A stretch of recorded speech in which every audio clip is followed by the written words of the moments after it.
Welcome, Vault Dwellers. My name is Nacho Bidness, and we're going to talk about Nuka-World today. There's going to be spoilers, so if you have not completed the DLC yet, you might want to go watch something else. We're going to take a bit of a stroll here around the park because I don't have a settlement to show yet. I'll get into why in a minute. But overall, here's what I think about Nuka-World. I think it shows some of the best of what a Fallout game can be, and also some of the worst of what a Fallout game can be. And I know that's kind of a cliche and a little bit lame to say it that way, but here's what I mean. When I talk about what it shows, some of the best of what a Fallout game can be, what I mean is that the world building and the tone was just right. I mean, look at this. It's a big, expansive world that we can go explore. We can, be walking along and saying, like, what's that weird building over there? Or, what's going on in that direction? And that sense of scale is something that was very much missing from the Commonwealth, in that it was a smaller map overall, but there was just as much content as there ever was. And so it felt like a constant battle to decide between advancing the story versus exploring, and there was never a chance to just take a walk and think about what is the next move and decide whether I'm going to go explore that thing or skip it or maybe come back and do it later. So this area down here, this actually gave me very much a Fallout 3 and Fallout New Vegas vibe, and I was very appreciative of that. It also got the tone right when it came to the park itself, because there were areas that were just really tragic and sad, like the ghoul that was in the funhouse that was excuse me, just looking out for his friends, trying to do his best to take care of them and treat them as people that were sick as opposed to folks that had no hope. On the other hand, there was, what is going on? Oh, bloodworms. Okay. There was stuff that was just darkly funny in other parts of the park. And so from that aspect, Nuka-World was great because the world building and the feel of it was just right. I was introduced to Fallout and Fallout 3, and I felt like I was playing an updated version of that game, and that felt good to me. But what do I also mean about this being some of the worst of the Fallout franchise? Sorry, I had to take a drink there. The story is on rails. I mean, there is a choice that you can make between killing all the raider leaders versus going back and conquering the Commonwealth for them. But it's very black and white, and if you look at the achievements and you look at the loot that you get and you look at the story that you get, it's very obvious that the developers were trying to push you down the path of becoming a raider warlord. The other option of killing the raider leaders, there was no imaginative way to do that. There was no way to do that in a clever fashion. You couldn't, for example, just go along with them until you could contact the Minutemen and bring the Minutemen in and wipe them out or anything like that. It was just, you could choose to go toe-to-toe, combat, hardcore with them, and that was it. Those were your two choices.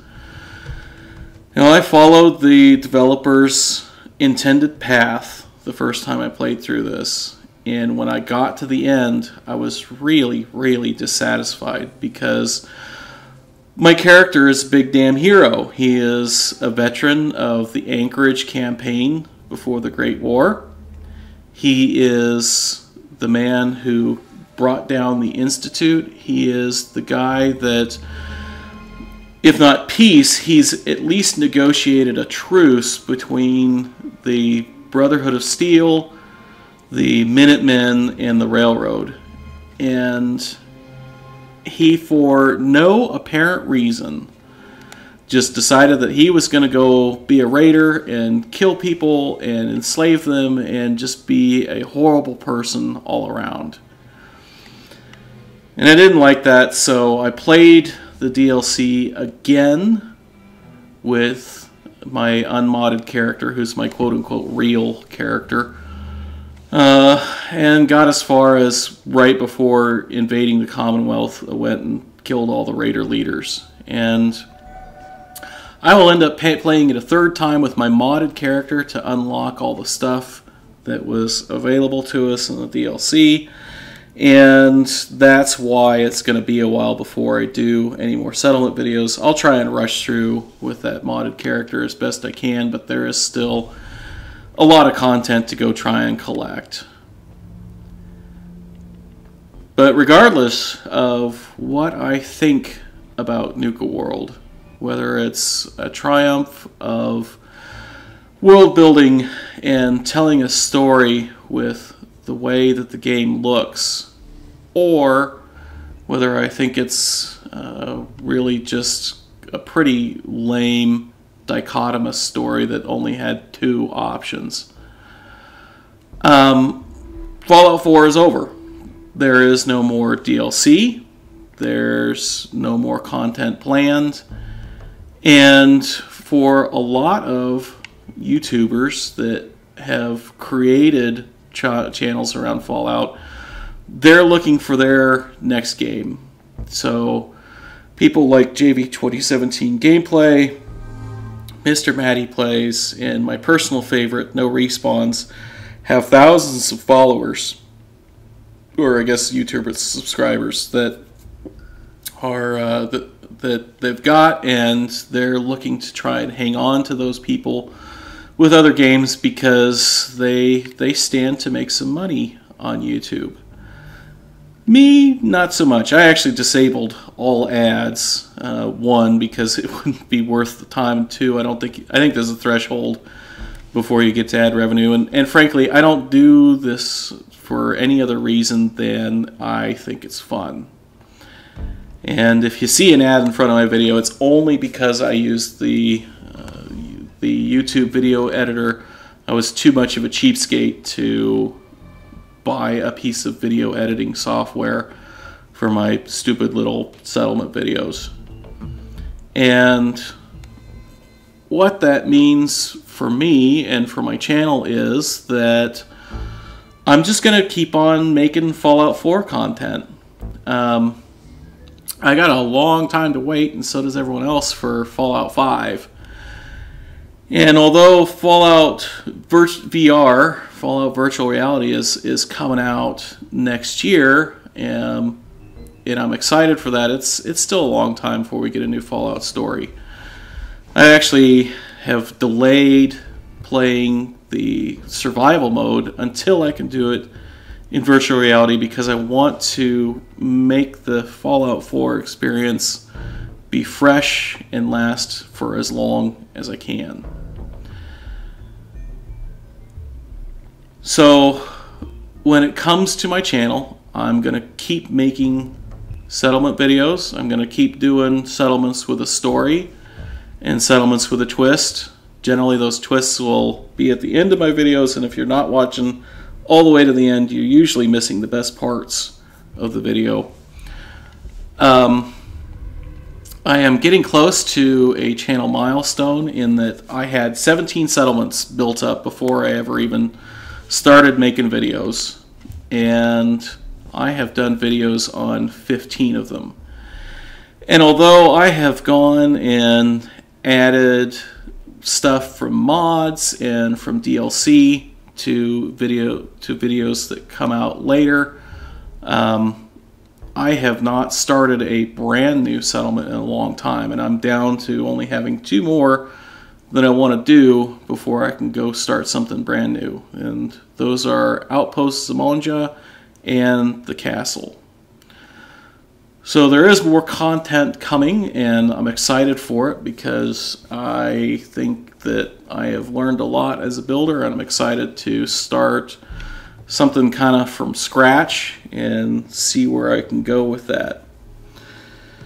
And we have just about made a complete lap of the park, and I wanted to bring this video kind of full circle and ask what you guys thought about Nuka-World.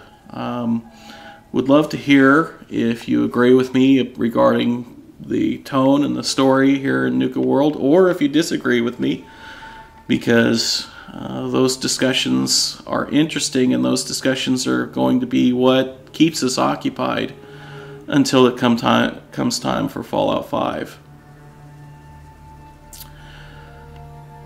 So we're almost all the way around, and I want to say that if you like the video, be sure to click that like button down below. I'm going to try and ignore these raiders.